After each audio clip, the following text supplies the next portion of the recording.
My dear students and dear learners and viewers. Hello everyone.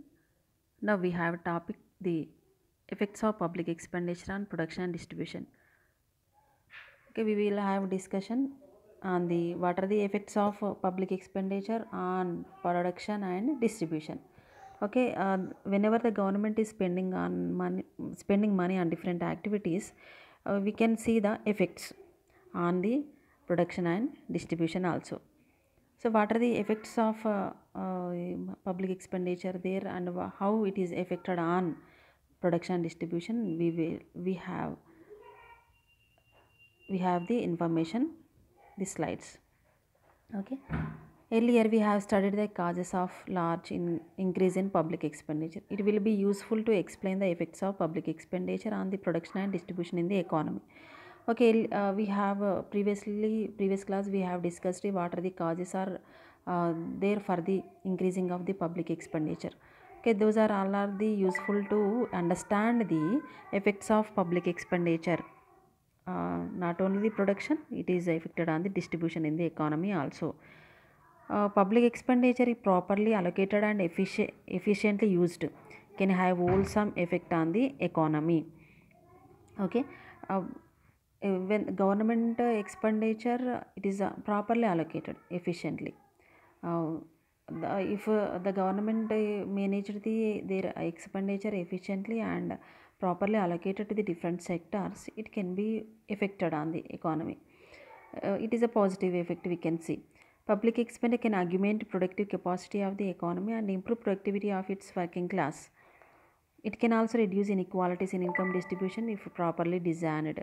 Okay, if the government mainly productive capacity of the economy, that is the government must have the productive capacity, means the government spending money on productive activities. Simply we can understand that can improve the productivity of its working class.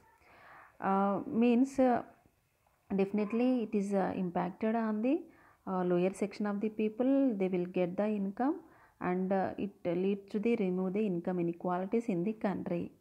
Okay, and effects of we have the effects of public expenditure on production and distribution. These are two effects mainly affected by the public expenditure. It is generally pointed out that all kinds of expenditure by government are not productive. Okay, means the whenever the government is spending money on different activities, it is not only not the productive. Okay, unproductivity activities also concentrated by the government. It is a very primary duty of the government also. That's why in the first paragraph it is generally pointed out that all kinds of expenditure by government are not productive. Okay, means why the government is expenditure on defense and civil administration, okay, police, jail and judiciary systems is said to be unproductive, for it does not apparently add to the volume of production of the economy.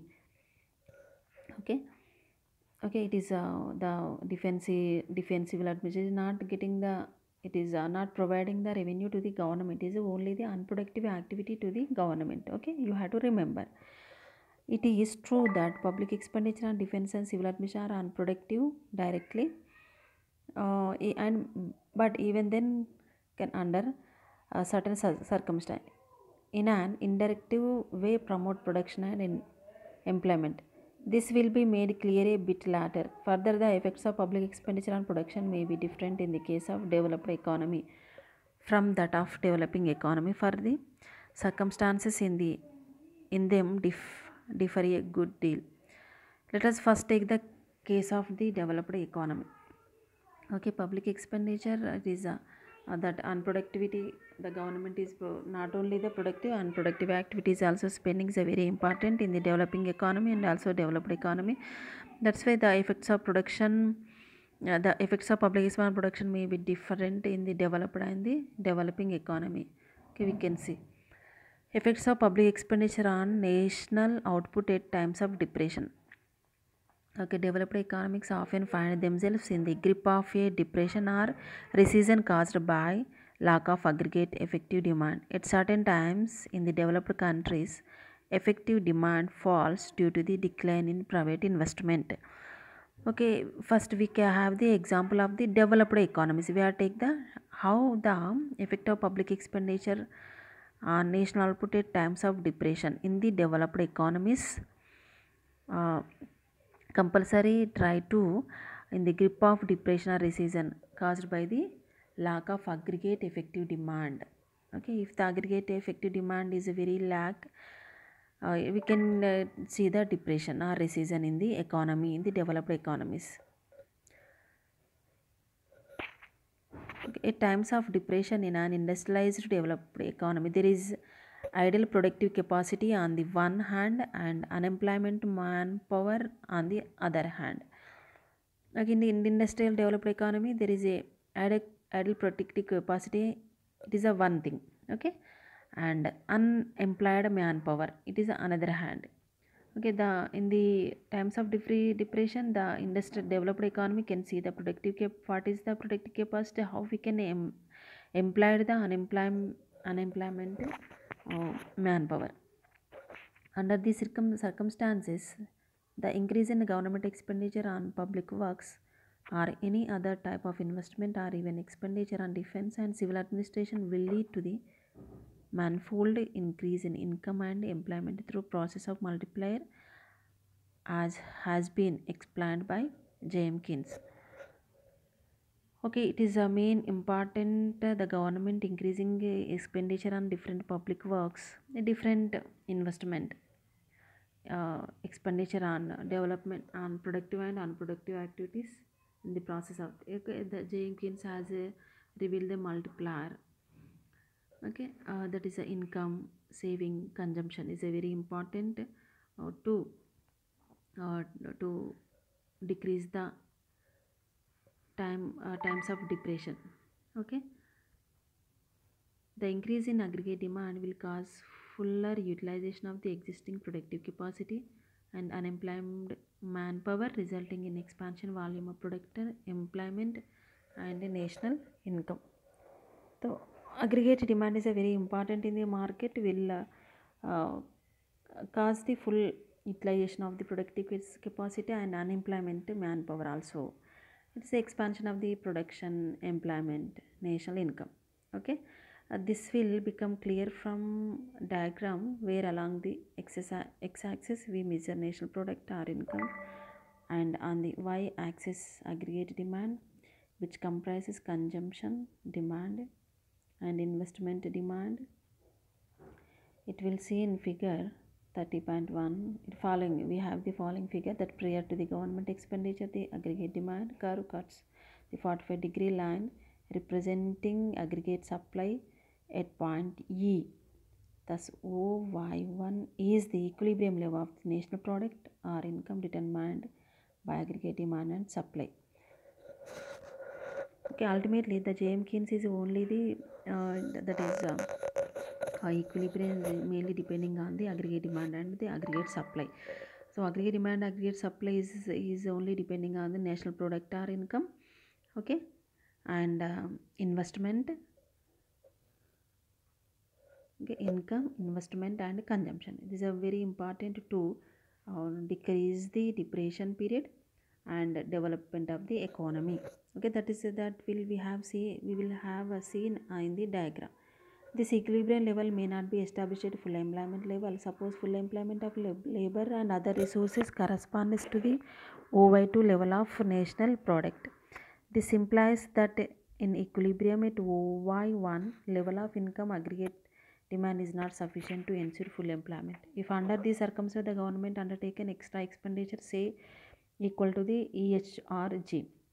Okay, ultimately what is thing in the J.M. Keynes explained during the depression, that is aggregate demand aggregate supply is when the demand supply is equal at the point of price, that should be shown the equilibrium. In the equilibrium point there is no unemployment level, full employment are getting, depression is not there, depression is also reduced because of the government invested on the production of goods and services. That's why the production is increased due to the due to the uh, employment generations, and also the employment unemployment people also get the employment situation, they will get the income, they will also the increasing their income levels, it will leads to the national product, increasing of the national product and national income.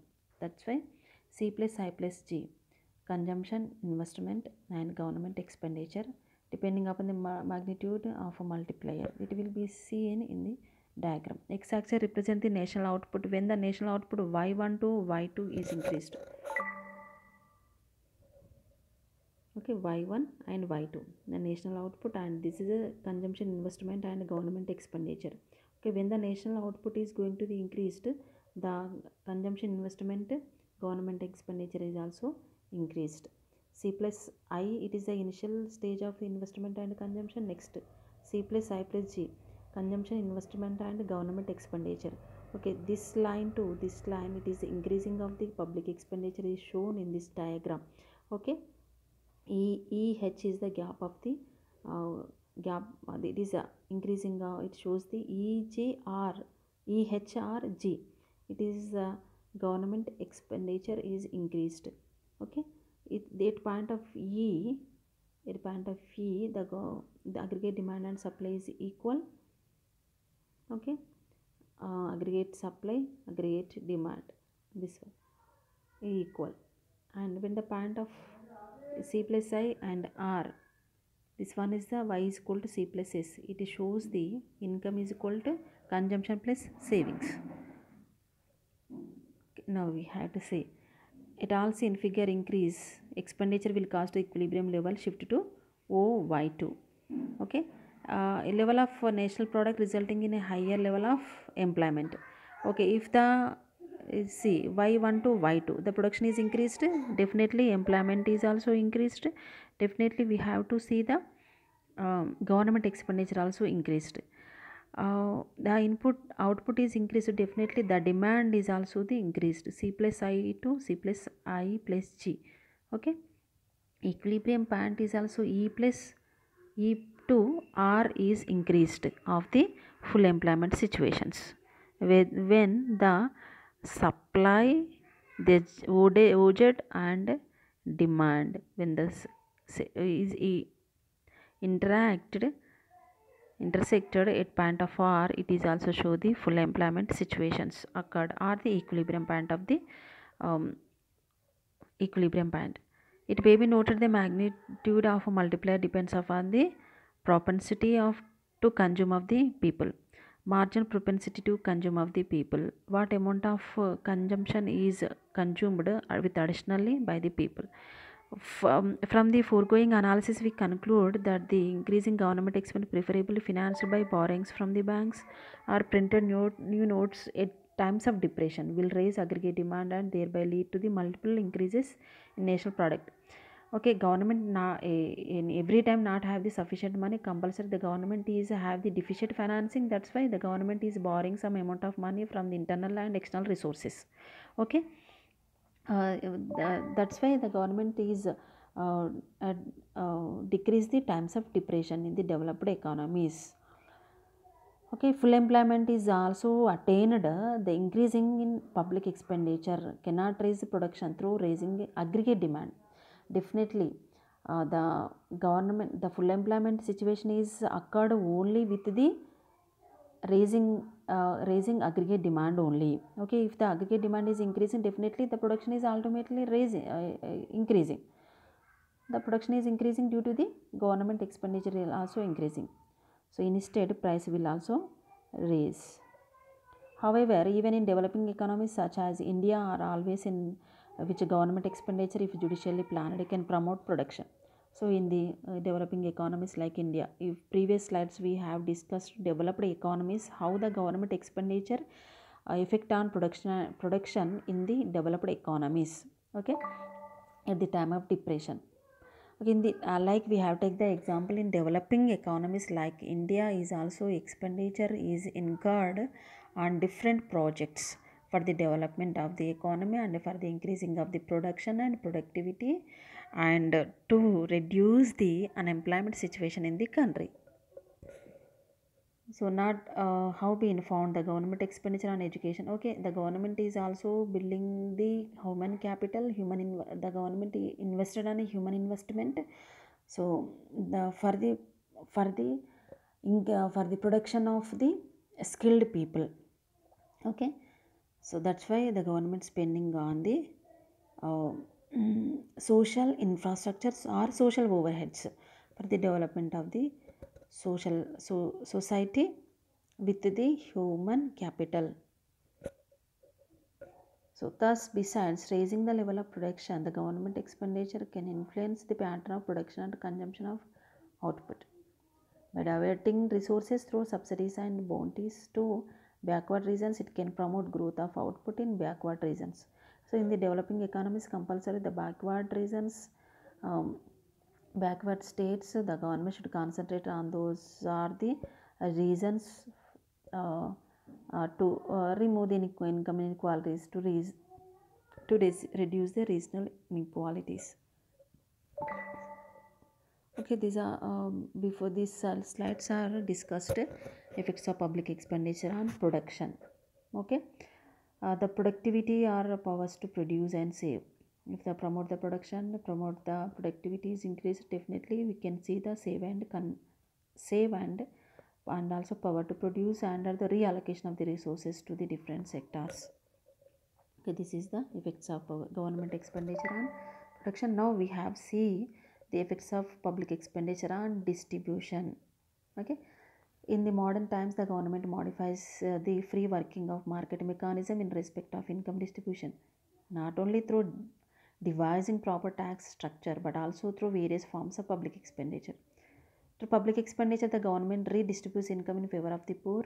Too large income inequalities, income distribution as produced by the free working of market system are not only social unjust. Okay, in this slide we have discussed the how the public expenditure and distribution. The government have the different sources, income sources. That income sources the government is obtain the income. That income should be distributed to the different sectors of the economy and also the poor people in the society. The following forms of okay, we have seen the different types of public expenditure effects on distribution. The following forms of public expenditure redistribute income in favor of the poor and thus reduce the income inequalities. Okay, first one is the social security measures. The government is the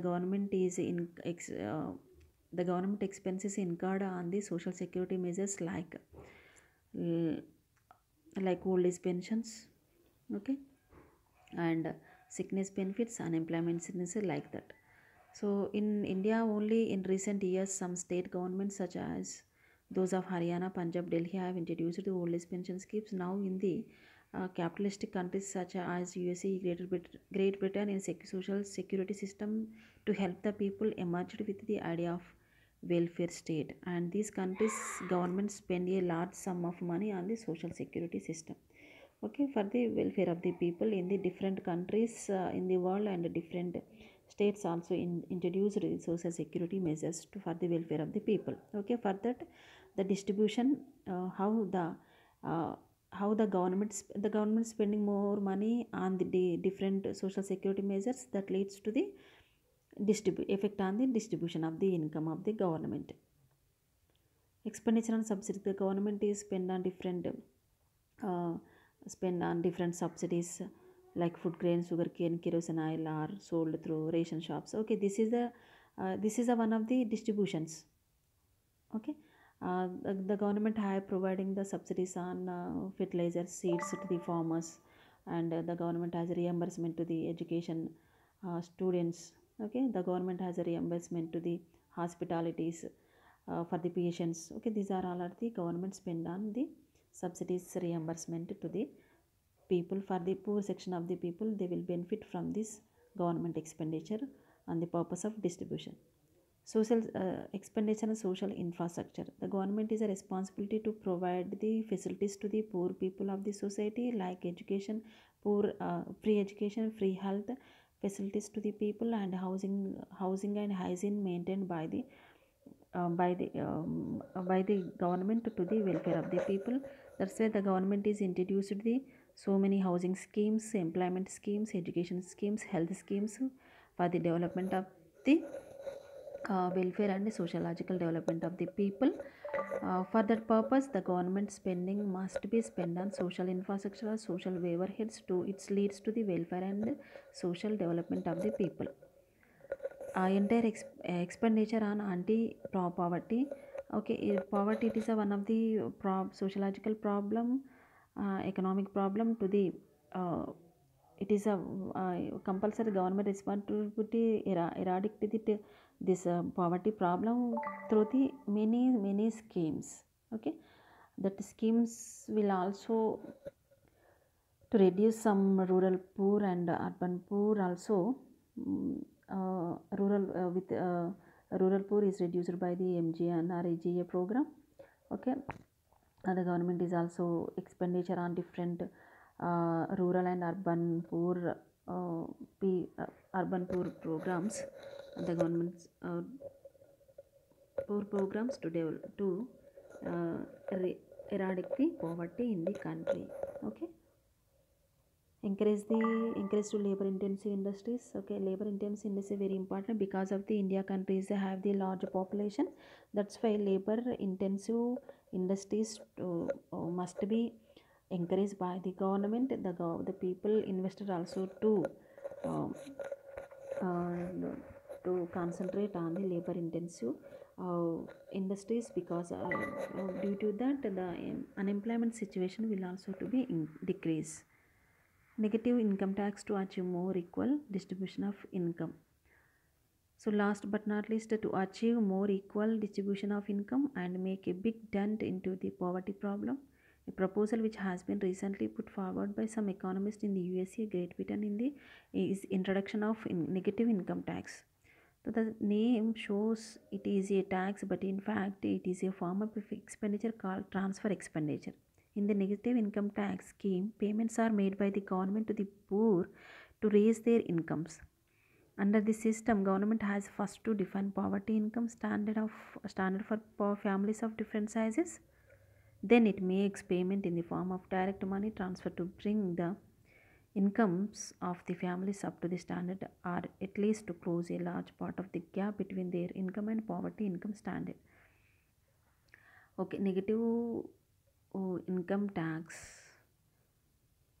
means it is recently put forward. USA and Great Britain economist has uh, introduced this negative income tax. Means the government the income is transferred to the poor people.